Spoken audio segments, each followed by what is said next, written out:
So far we have seen what West Nile virus is, what it isn't, and its dangers. Responsibility for finding West Nile virus rests with the County of San Diego. A look now at what the county is doing to protect you. When you think virus, this comes to mind. Laboratories, test tubes, researchers, etc. Well, the county has those, but all the test tubes in the world won't help you find West Nile virus any sooner. You know what works well? Chickens. Fowl are friends to mosquitoes. Remember, they're the ones who carry West Nile. Push comes to shove, a mosquito will bite anything that's got blood.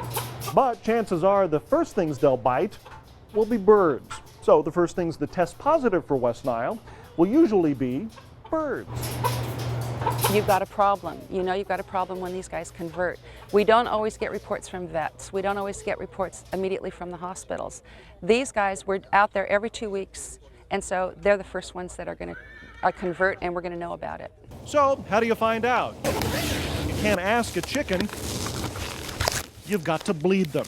That's right, blood.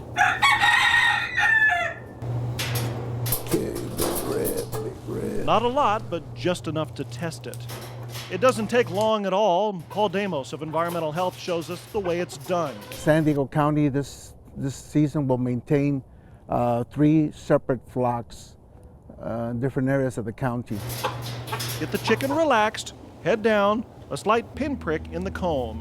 Done. Now you put special filter paper on the comb. This is where you collected the blood. This has to have the date and then the band number of that particular bird. After the blood is dry like this, you want to attach it to the submission card. And this card has the county's name, identification code, the site code. Each flock will have its own specific site.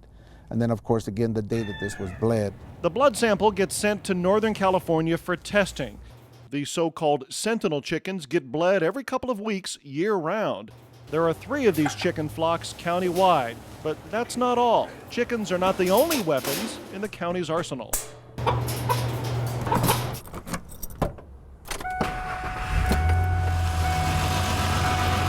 There are some conditions out there that can possibly cause a problem with mosquitoes. Out there is Mission Trails Regional Park. A haven for nature, from water to waterfowl. Lots of water, dense growth, a perfect breeding ground for mosquitoes. And this is so tight that the predators can't get in there, and it's hard for us to even apply our larvicides, which is the second biggest part of our IPM program with mosquito control. They can take out some of the growth, but there are environmental concerns. Remove this, then you remove bird habitat. So a lot of that thick growth has to stay. So what do? The county puts up something called an EVS trap. The trap consists of a bucket up on top here, where when you first put the bucket out, you have 4 pounds of dry ice. It lets off carbon dioxide. Carbon dioxide is very attractive to female mosquitoes. They're looking for that because they have learned that carbon dioxide is a byproduct of respiratory action of warm-blooded animals and birds and, of course, humans. County specialists will put out the trap in the late afternoon when mosquitoes start to get active. The traps get collected the next morning. Sometimes they're full.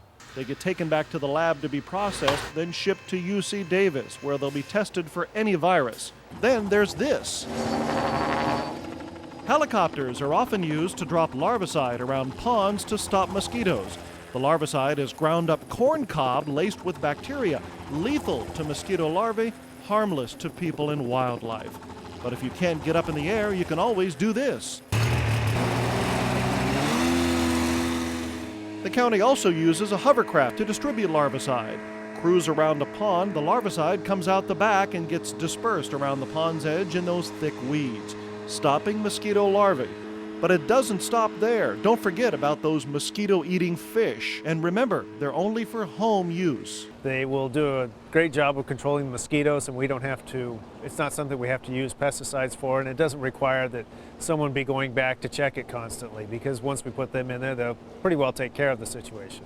Remember, they're free and you can find them in many locations around the county. From the field, we head inside. Coming up, how the county works inside the lab to battle West Nile virus.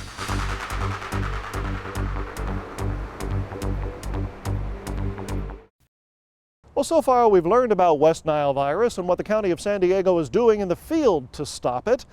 Now, let's go inside. West Nile virus and the laboratory. Living outdoors, San Diego County style. Sand, surf, mountains. A far cry from the sterile world of a lab. But when Mother Nature visits, she can leave behind this. And as we've learned, that usually leads to these. Bad news. Enter Al Wajardo, doctor, public health veterinarian. And this is my office. He spends his day looking for anything bad to be found inside animals. The first thing that we will do is we'll go ahead and open up the body, do a complete physical examination in and out, and then we'll take tissue samples that pertain to this case. We can do cultures on it too. We're considering that this might be an infectious disease process going on. Those tissues will be processed, put in formalin, then it will be cut, fixed in wax, and then we put on slides through special staining. And that staining can identify cause of death. Walk a few steps and we come to a special freezer. Here's where we store our birds that later on will be submitted for testing to the San Bernardino lab for West Nile virus. Remember, birds usually get it first, specifically members of the corvid family, crows, ravens, magpies, blue jays, and they're birds that don't move around much. Usually tend to stay within a 20-mile radius. So they're good sentinel animals, they're good surveillance animals to find out whether or not they have West Nile. Okay, then let's say it's happened. West Nile virus is here, and not just in a bird, but in a person, a human being, inside a hospital. What happens now? We interview that individual immediately. That is, if the person can talk. We expedite testing for West Nile on that patient. And the call would likely come first from a healthcare provider at a hospital. A patient might be sick and displaying signs of something that could be West Nile virus. We would get the maximum amount of information that we could from that provider. How the patient presented, where they are currently, are they hospitalized, are they in a position to be interviewed, have they ordered some specific laboratory test. Then we would work with them to see that an appropriate specimen, in this case a blood sample, was obtained and sent to our laboratory so that we could expedite testing. Tackling West Nile virus from the people side and from the animal side as well. It is plain to see West Nile virus is a concern. Is it time to panic? No, certainly not, but we do need to remain vigilant. And the best way to do that is to educate ourselves about the virus. Remember, the County of San Diego is doing everything possible to deal with West Nile virus in the field, in the lab, in the hospital. But ultimately, it rests with you. Learn about the virus. Take those precautions we discussed in this program. And remember, visit our website at sdfightthebite.com or call 888-551-INFO for the latest information. I'm Michael Russo. Thank you for watching.